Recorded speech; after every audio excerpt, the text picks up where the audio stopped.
सारा दिन बिस्तर पर पड़े रहते हो फिर भी थका हुआ महसूस करते हो, ऐसा क्यों होता है? इस वीडियो के अंत तक आप पूरी तरह जान जाओगे। इस वीडियो का एक पार्ट मिस करना मतलब आप अपनी लाइफ को मिस कर रहे हो।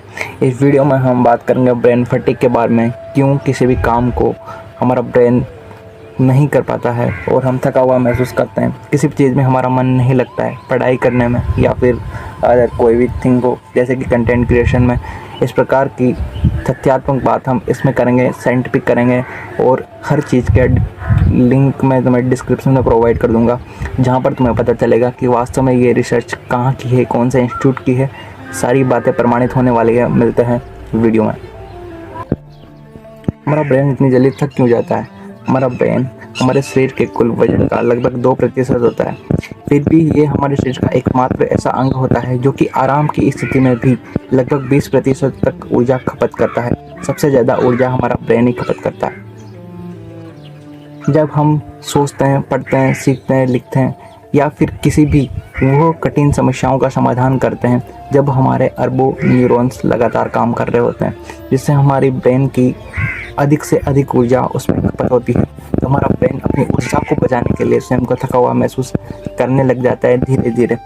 तो इसका सॉल्यूशन क्या है? सॉल्यूशन इसका एकमात्र यही है कि लगातार 3 से 4 घंटे काम करने से अच्छा है कि आप 45 मिनट काम करें।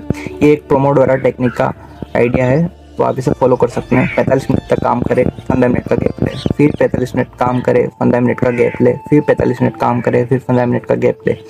इस प्रकार 3 45 मिनट के सेट पूरे करने के बाद आप 1 घंटे का गैप ले सकते हैं। इस प्रकार से आप अगर सुबह 6 से शाम 6 तक करें तो आप सेट पूरे कर पाएंगे। अगर रात की 9 बजे तक करें तो आप 12 सेट पूरे कर पाएंगे। आप स्टडी कर रहे हो या फिर कोई भी चीज़ कर रहे हो, लेकिन स्टडी के लिए चीज़ इतनी अप्रतिम है कि आप सोच भी नहीं सकते।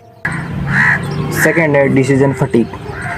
जब हम बार बार कई प्रकार के निर्णय लेते हैं, सुबह उठने से लेकर रात तक हम निर्णय लेते हैं क्या खाना है, क्या पहनना है, किस कार्य की शुरुआत कब करनी है, कौन सा कार्य कब अंत करना है और किसको रिप्लाई देना है, किसी को रिप्लाई नहीं देना है, या कुछ अदर थिंग्स जिनके बारे में हम सोचते हैं, बार बार विचार करते हैं, फैसले लेते हैं। तो हमारा प्रीफ्रंटल कॉर्टेक्स इन चीज़ों के दबाव के कारण हमारी इच्छा शक्ति और हमारे फोकस को धीरे धीरे गिराता है।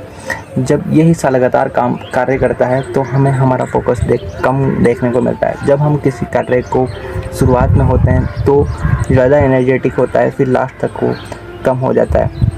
इसका सॉल्यूशन ये है कि आप पहले ही अपने डिसीजन को नियंत्रण रखें, क्या आपको करना है, क्या आपको नहीं करना है। ऐसे आप रात को ही प्रोग्राम कर सकते हैं। और मेरे हिसाब से इसको नियंत्रण करने का एक और अच्छा तरीका है, वो तरीके में आप अपने आप को प्राथमिकता के आधार पर हर निर्णय को आप डिसाइड कर सकते हैं कि कौन सा कार्य मेरे लिए ज़्यादा ज़रूरी है, कौन सा मैं बाद में कर सकता हूँ, कौन सा मैं अंत में कर सकता हूँ, और आप आराम से अपने कार्यों को पूरा कर पाएंगे। पॉइंट नंबर 3 है स्लीप। स्लीप हमारे लिए इतनी इम्पोर्टेंट है कि आप सोच भी नहीं सकते। स्लीप कोई समय की बर्बादी नहीं है, बल्कि एक ड्रग की तरह कार्य करती है। दुनिया का सबसे पावरफुल ड्रग की तरह मैं इसे देखता हूँ। मेरी बात को ध्यान से सुनो। स्लीप एक बायोलॉजिकल प्रोसेस होती है, एक्टिव प्रोसेस होती है, जिसमें हमारे ब्रेन और बॉडी लगातार कार्य कर रहे होते हैं। हमारा ब्रेन दिन भर में एकत्र की गई हमारी मेमोरीज़ को मेमोराइज करता है। कौन सी यादें उसको रखनी है, कौन सी उसको डिलीट करनी है, कौन सा ट्रेस कंटेंट में उसको डालना है। इस प्रकार की मल्टीटास्किंग के कार्य वो सारी रात में करता है। और हमारे ब्रेन की ये क्षमता, अगर हम डीप स्लीप नहीं लेते हैं, एक प्रकार से अच्छी नींद नहीं लेते हैं, तो धीरे धीरे हमारा फोकस, हमारी एनर्जी और हम थका हुआ महसूस करना स्टार्ट कर देते हैं। हमारी बॉडी हमारे सेल्स, टिश्यूज़ को रिपेयर करती है, जिससे हमें एक अच्छी स्किन टोन प्राप्त होती है। हमारे ग्रोथ हार्मोन्स को बैलेंस करती है, जिससे हम स्टेबल बन पाते हैं और अपनी अच्छे प्रकार की नींद ले पाते हैं। इम्यूनिटी स्ट्रॉन्ग होती है। इस प्रकार की चीज़ें हमें नींद में देखने को मिलती है। इसलिए आप अगर 7 से 8 घंटे एक प्रॉपर नींद नहीं ले रहे हैं तो आपका फोकस और आपकी इच्छा शक्ति लगातार गिरती चली जाएगी, आपको पता भी नहीं चलेगा। ये वास्तव में ऐसा होता है। और ऐसा होने के मुख्य कारण जैसे stress, anxiety, depression, over thinking जैसी चीज़ें होती है। तो आप इनमें सुधार करें, और इनमें सुधार भी आपकी नींद के द्वारा ही हो सकता है। 4th है मोबाइल और मल्टीटास्किंग।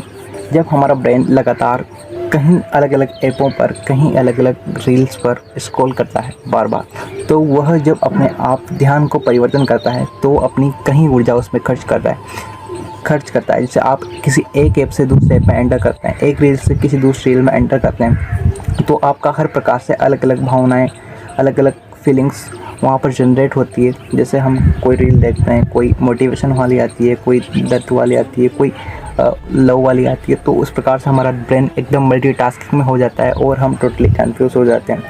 जब ऐसी स्थिति में हमारा ब्रेन स्ट्रेस फील करता है और वही कंपैरिजन करना स्टार्ट कर देता है। जब हम रात को देखते हैं तो हमारी ओवर थिंकिंग बढ़ जाती है, वही हमें आगे जाके नींद के परिणामों में दिक्कत प्रदान कर देती है। हमें एक अच्छी नींद नहीं आती है और अच्छी नींद नहीं आने के बारे में हम पीछे बात कर चुके हैं। तो अगर आप पूरा सिस्टम सुधारना चाहते हैं तो आपको पहले अपनी नींद सुधारना है, नींद के बाद आपको धीरे धीरे अपनी दिनचर्या सुधारना है। और किसी भी एक कार्य में अगर आप फोकस से कार्य करते हैं तो आपका फोकस निरंतर बढ़ता जाएगा।